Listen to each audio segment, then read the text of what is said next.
is going to be on perimetry, and perimetry, as you all know, is one of the most important tools in diagnosing glaucoma, not only diagnosing but also managing glaucoma.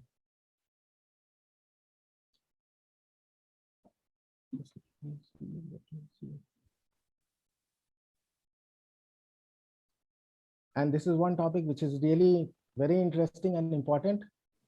No, not this is not the one. Stop sharing. I'll just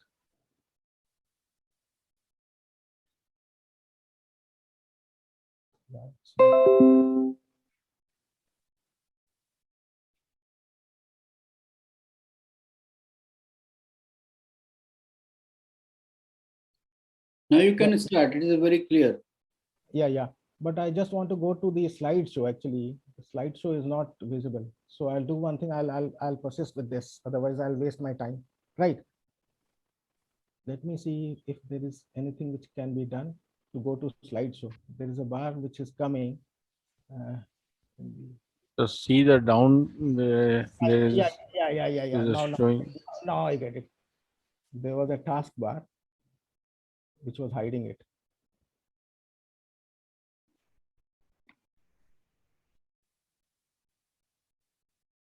How to remove this?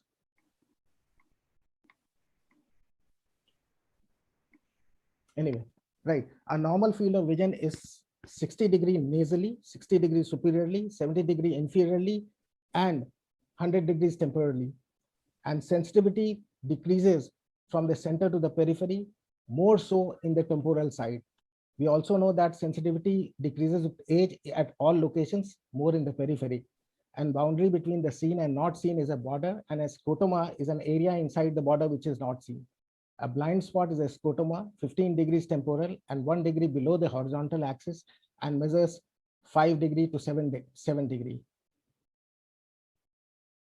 There are few important things which we have to do in understanding perimetry. Is a light sensitivity. It is expressed as apostips or decibel units. A maximum intensity projected by the Humphrey, which we are going to discuss, is 10,000 apostips, and brightness is attenuated or reduced by using filters. So that means no attenuation is labeled as 0 decibel by convention. Thus, the maximum intensity is 0 decibel. That means a 0 decibel stands for the maximum apostips. What are the different definitions of threshold and suprathreshold and infrathreshold? A threshold is a particular intensity of light which is seen 50% of the times. Suprathreshold seen 90% of the times, and infrathreshold which is seen 15% of the times. We come across another thing, which is the StatPack analysis, which you find in the Humphrey field perimeters. Is a computerized software analysis. It is based on the stored normative data and the patient test data that the patient undergoes. The lower 5% of the normative data is bracketed as abnormal. What it does is that it simplifies visual field interpretation between the normal and the abnormal, and it also helps us in identifying the changes in a series of visual fields so that we can understand what changes are taking place in due course of time. Another thing to understand is the predictive value or the p-value, probability value. The p-value is the probability percentage. It is assigned 10, 5, 2, 1, and 0.5%. And this is very important to understand because this is always assigned in the single field chart. Explaining this, p less than 1% means that the defect is only seen in 1% of the normal population. So in other words, the chances of this defect being normal is only 1%. Or in other words, you can say that this defect is not seen in 99% of the population. We'll come to it in the later slides and explain to you what it exactly stands for. The perimetry has got two components, the point pattern and the strategy. The point pattern is the different patterns of points that are going to be tested, because in a static perimetry, the point pattern is fixed. The strategy is the type of stimulus that we are going to create and we are going to put forward. And it is the full threshold and the threshold strategy. Coming to the point pattern, we have these 5 most common point patterns which we do in glaucoma investigation. that is the 30-2. It has got 76 test points, 6 degrees apart, which you can see on the left side here, which straddle the horizontal and the vertical area, with a bare area, if you take into account the foveal threshold, is just 3 degrees. Likewise, we have in the bottom picture, we have the 24-2. It has got 54 test points, almost equivalent to the 30-2, except for the fact that the peripheral test points are eliminated except the 2 nasal. Then we have the 10-2. This is a magnified sensitivity test undertaken in advanced glaucoma cases. It has got 68 test points, 2 degrees apart. The 30-2 and the 24-2 had 0.6 degrees apart. This one has got 2 degrees apart with just 1 degree bare area. And if you take into account the foveal threshold, we have got a sensitivity of just 1 degree in the central area. Likewise, we have the macular program and the nasal step, which we do undertake in certain tests.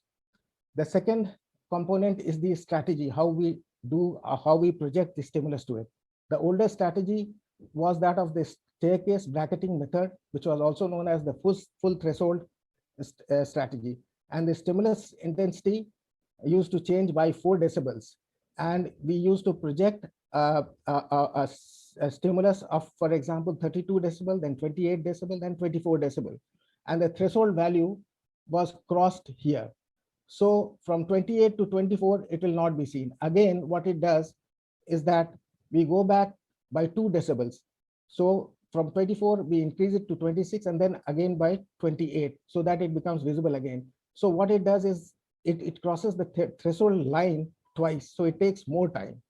And the final resolution is 2 decibels. The newer threshold, what it does, it changes the intensity by 3 decibels only and crosses the threshold value only once. So what happens is that it consumes less time, and the patient's fatigue also is less in this case. The time saved is almost equivalent to 40%. There are a few checklists which we have to consider before we undertake the field test. That is the refraction with near vision correction. Pupil size should not be less than 3.5. Astigmatism should not be more than 3 diopters. Contact lens should be used for over 6 diopters. Refractive error, full aperture lenses in all cases. Cataracts cause generalized depression of sensitivity. We have to understand that. We have to also consider neurological, vascular, and degenerative conditions. We have to repeat fields at least 2 to 3 times to establish a baseline. And we have to reset the baseline if a surgery has been undertaken or if there is a change in modality. So coming to the single field analysis, this is the heart of the Humphrey test, and this we come across so very commonly. So what we see here is that for the sake of convenience, we have divided into 10 zones, and it is just like a train journey from 2 different stations like Patna to going to Patna, from Patna to Delhi, stopping at various stations, taking information, gathering information from all stations, and finally at the end, accumulating all information so that the entire journey, what we have seen in the entire journey, can be accounted for. So we come to area number 1. It has got the name, age, the ID number, and the test selected. We need to understand one thing very importantly is that the age should be correctly entered, because the data of the patient, present data of the patient, is going to be compared with the age matched data already stored in the software. The second factor is the reliability area, is the reliability factor, which has got 3 components, primarily fixation loss, false positives, and false negatives. A fixation loss is measured by almost placing 5% of the total stimulus on the blind spot, and any value which is more than 20% is unreliable. Positive responses, false positive are positive responses to no stimulus, and error more than 15% are unreliable. False negatives are missed responses, and that is because of a fatigued and inattentive patient. The fourth area here gives you the values which are already there, and the test which are going to take, like the foveal threshold, the stimulus size, which is the Goldman 3 wide, the background illumination 31.5 apostips from the Goldman, strategy, what kind of a strategy we are going to test, CETA fast or CETA standard, the pupil size, the visual acuity, and the refraction. And we must also note that the pupil size less than 3.5 millimeter will cause general depression and sensitivity. Coming to area number 6, this area number 6 is the most important area, and It is also known, it has the raw data and the grayscale. And the grayscale gives you a general impression as to what the hill of vision is like.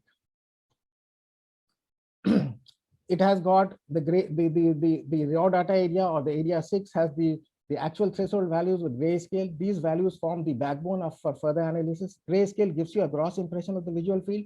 It is assigned 10 groups of 5 decibels bandwidth between 0 to 50 decibel, except for the last group, which is 41 to 50 decibel as one group.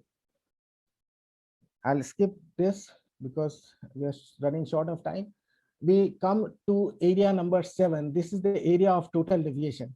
And this area of total deviation, I'll just explain to you how we get the area of total deviation. This XXX, what you see here, is the normative data which is stored as per the age of the patient. And this normative data and this present data of the patient is compared. And whatever difference we get in the total deviation.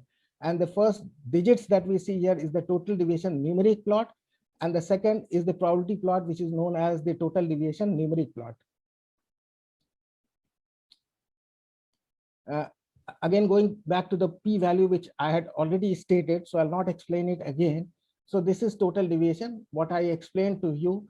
And these numeric values denote the difference between the normative and the present data, giving it a probability percentage here, which is given in 5, 2, 1, and 0%.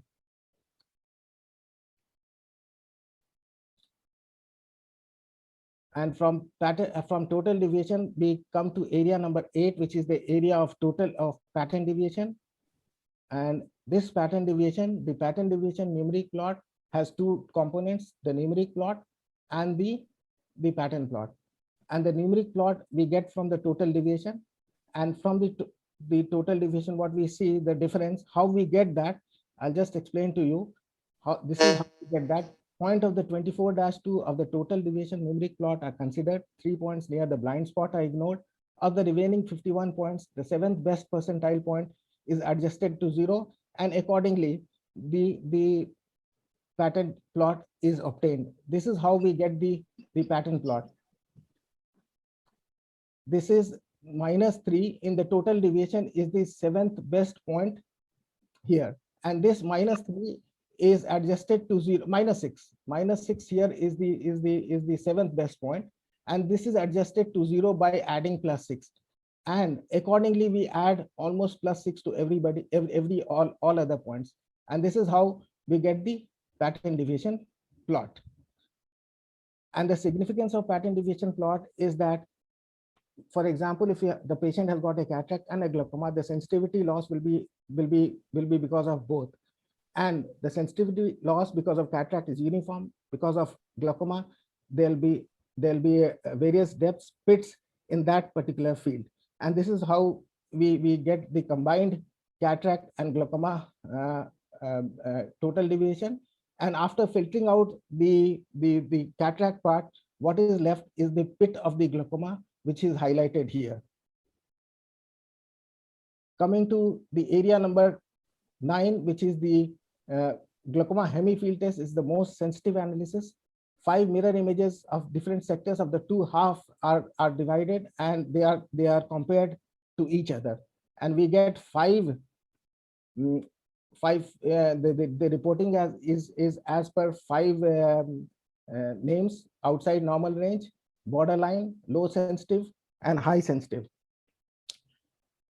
I'll just explain one. Outside normal range, this means that the difference in any sector lower than or beyond 99%, or in a pair of sector lower than 0.5% of the total normal population. And borderline is a difference in any sector which is beyond 97% of the normal population, if we compare the upper half and the lower half.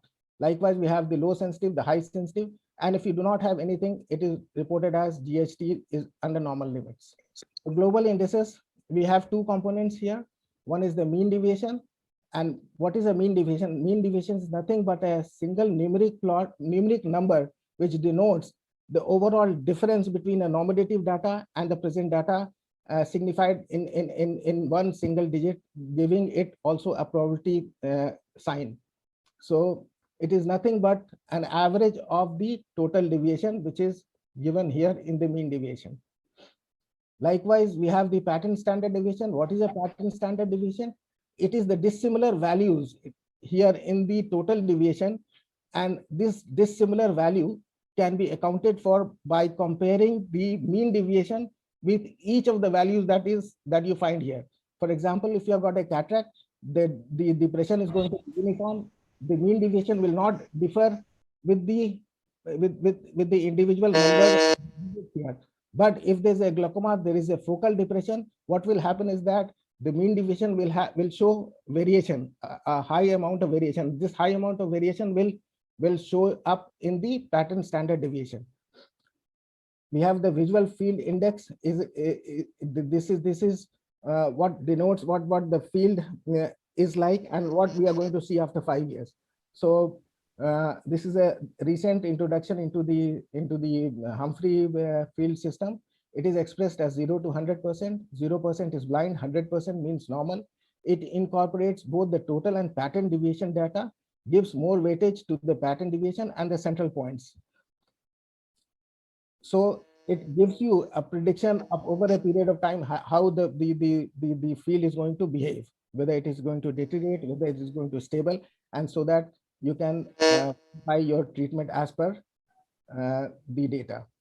The Anderson's criteria, it gives you the sensitivity of what you have seen. The PSD depressed to be seen in 5% of the population, GST outside normal limits, 3 or more non-edge points in pattern plot to be seen in less than 5% normal population, of which 1% should of which one should be less than 1%. If all the criteria are fulfilled, that means the probability of this field being glaucomatous is more. So with this, I'll just show you a few examples. This is the inferior arcuate with the nasal step here. Again, inferior arcuate with a nasal step, inferior arcuate, superior arcuate, advanced. Sir, I am very sorry to interrupt, but we'll have to conclude your talk so that Dr. Pranita also gets 10 minutes. Yeah. Thank you so much. And this is my last slide. This is it. The left side, you see the normal field. The right side, you see the abnormal field. Unless you do not understand the normal, you will not be able to differentiate the abnormal field. Thank you so much for your kind attention.